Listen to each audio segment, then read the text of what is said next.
ভাড়াটিয়া মেয়েকে ধর্ষণ করার অভিযোগ উঠল মাখন দেবনাথ নামক বাড়ির মালিকের বিরুদ্ধে। এই অভিযোগ তুলেছে ধর্ষিতার বাবা। ঘটনা গোমতী জেলার উদয়পুর মহকুমায়। ঘটনার বিবরণে জানা যায়, গত সেপ্টেম্বর মাসের 16 তারিখ সকাল 11টা নাগাদ বাড়ির মালিক ভাড়াটিয়া হিসেবে থাকা 7 বছর বয়সী স্কুল পড়ুয়া ছাত্রীটিকে নিজ ঘরে ডেকে নিয়ে ধর্ষণ করে। সে সময় মেয়েটির বাবা কর্মসূত্রে বাইরে ছিলেন। সন্ধ্যা নাগাদ যখন মেয়েটির বাবা বাড়িতে আসে, তখন অসহায় মেয়েটি বাবা এবং মাকে গোটা ঘটনাটির বিবরণ প্রকাশ করে। পরবর্তী সময়ে ঘটনার এই বিষয়ে বাড়ির মালিককে যখন জিজ্ঞাসা করে মেয়েটির বাবা, তখন তার সাথে খারাপ ব্যবহার করে ওঠে বাড়ির মালিক। প্রথম দিকে ঘটনা জানিয়ে রাধাকিশোরপুর থানায় মামলা করার পর স্থানীয়ভাবে একই বিচার সভা করা হয় স্থানীয় পঞ্চায়েতের মাধ্যমে।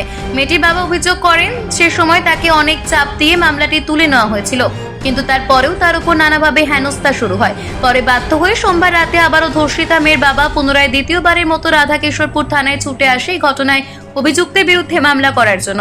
বর্তমানে মেয়েটিকে মেডিকেল করানোর জন্য পুলিশ নিয়ে যাবে বলে জানান মেয়ের বাবা। ইতিমধ্যেই মামলা করা হয়েছে বাড়ির মালিক মাখনের বিরুদ্ধে। গোটা ঘটনাটি সংবাদ মাধ্যমে ক্যামেরার সামনে জানান অসহায় বাবা। এই ঘটনায় রীতিমতো চাঞ্চল্যের সৃষ্টি হয় উদয়পুর মহকুমা জুড়ে।